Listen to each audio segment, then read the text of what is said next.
আসসালামু আলাইকুম, সবাইকে পবিত্র মাহে রমজানের শুভেচ্ছা। সো ভিউয়ার্স, আজকে আপনাদের সাথে রমজানে ইফতার বিতরণ ব্যানার ডিজাইন শেয়ার করব। সো আপনারা এই ব্যানারটি মোবাইল ফোন দিয়ে তৈরি করতে পারবেন এবং আপনারা চাইলে এটিকে 10 ফুট বাই 5 ফুট এই রেশিওতে এইচডি কোয়ালিটিতে প্রিন্ট করতে পারবেন। সো ভিউয়ার্স, এই ডিজাইনটি তৈরি করতে যে পিএলপি ফাইলটি প্রয়োজন হবে সেটি ফ্রিতে পেতে হলে আপনাকে প্রথমে ভিডিও থেকে 4 সংখ্যার পাসওয়ার্ড সংগ্রহ করতে হবে। পাসওয়ার্ডগুলো ভিডিওর মাঝখানে স্ক্রিনে বেশি উঠবে, সেখান থেকে সংগ্রহ করে নেবেন। এরপর ভিডিও ডেসক্রিপশন বক্স থেকে পিএলপি ফাইল ডাউনলোড লিঙ্ক, এই লিঙ্কে ক্লিক করে পাসওয়ার্ডের মাধ্যমে এই ডিজাইনটি পিএলপি ফাইলটি ডাউনলোড করতে হবে।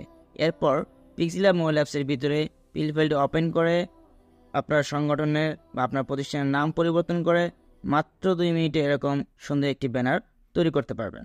সো ভিউয়ার্স, চলুন দেখে নেওয়া যাক কীভাবে আমরা ব্যানারটি ডিজাইন করব।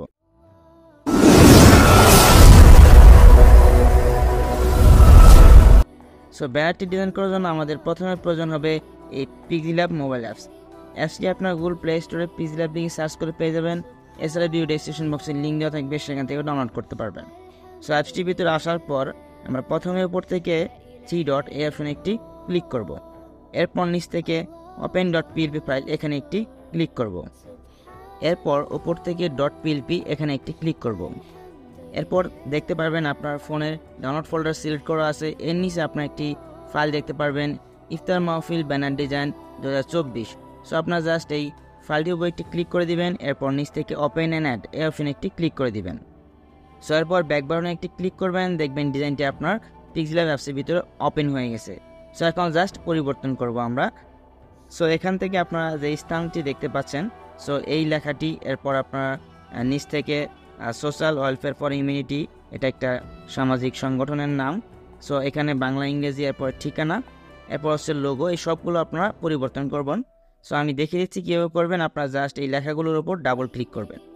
ডাবল ক্লিক করে আপনারা এখান থেকে নাম পরিবর্তন করবেন, করার পর এখান থেকে ওকেতে ক্লিক করে দেবেন। সো এরপর আপনারা এটিকে মাঝখানে বসিয়ে দেবেন। একইভাবে আপনারা ইংরেজিতে লিখতে পারেন, অথবা এটিকে আপনারা এখানে ডিলিট অপশনে ক্লিক করে এটিকে ডিলিট করে দিতে পারেন।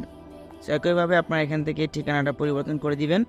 সো এরপর আপনারা এখান থেকে স্থান এটিও পরিবর্তন করবেন, ডাবল ক্লিক করবেন। এরপর এখানে আপনাদের স্থানটা লিখবেন, লিখে এখানে ওকেতে ক্লিক করে দিবেন। সো এরপর এই লোগোটি আপনারা কীভাবে পরিবর্তন করবেন, লোগোর উপর একটি ক্লিক করবেন। এরপর আপনার লোগোটি চাইলে এখানে ডিলিটে ক্লিক করে ডিলিট করে দিতে পারবেন। সো এরপর আপনারা এখানে প্লাসে ক্লিক করবেন, এখানে ক্লিক করে আপনারা ফ্রম গ্যালারি এই অপশনে একটি ক্লিক করবেন। সো এরপর গ্যালারি থেকে আপনাদের একটি লোগো এখানে সিলেক্ট করে দিবেন। সিলেক্ট করার পর এখানে বাম পাশে স্কোয়ার ক্লিক করবেন। এরপর এখান থেকে সার্কেলে ক্লিক করে লোগোটি এরকম সার্কেল বা ই করে আপনার এখান থেকে ক্রপ করে কেটে নেবেন। টিক মার্কে একটি ক্লিক করে দিবেন। এরপর লোগোটিকে ধরে এরকম ছোট করবেন, জাস্ট ছোট করে আপনার নিচের দিকে এনে বসিয়ে দেবেন। সো আপনারা চাইলে এই লেয়ারে ক্লিক করে এখানে যে লেখাগুলো রয়েছে এই তালাগুলো আপনারা ছাড়াবেন, ছাড়িয়ে আপনার এই লেখাগুলো পরিবর্তন করতে পারবেন। সো জাস্ট এইটার উপর ডাবল ক্লিক করবেন। এরপর আপনার এখান থেকে এই লেখার উপর ডাবল ক্লিক করলে আপনারা চাইলে ইফতার সামগ্রী বিতরণ কর্মসূচি এখানে আরও লেখা অ্যাড করতে পারবেন। সো ডিজাইনটি আপনার তৈরি করা শেষ হয়ে গেলে এরপর সেভ করবেন। সেভ করার জন্য এই সেভ আইকনে একটি ক্লিক করবেন, জাস্ট এখানে একটি ক্লিক করবেন। এরপর সেভ এস ইমেজ এই নিচের লেখাটির উপর একটি ক্লিক করে দিবেন।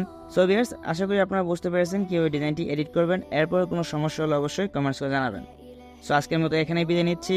সবাই ভালো থাকবেন। আল্লাহ হাফেজ।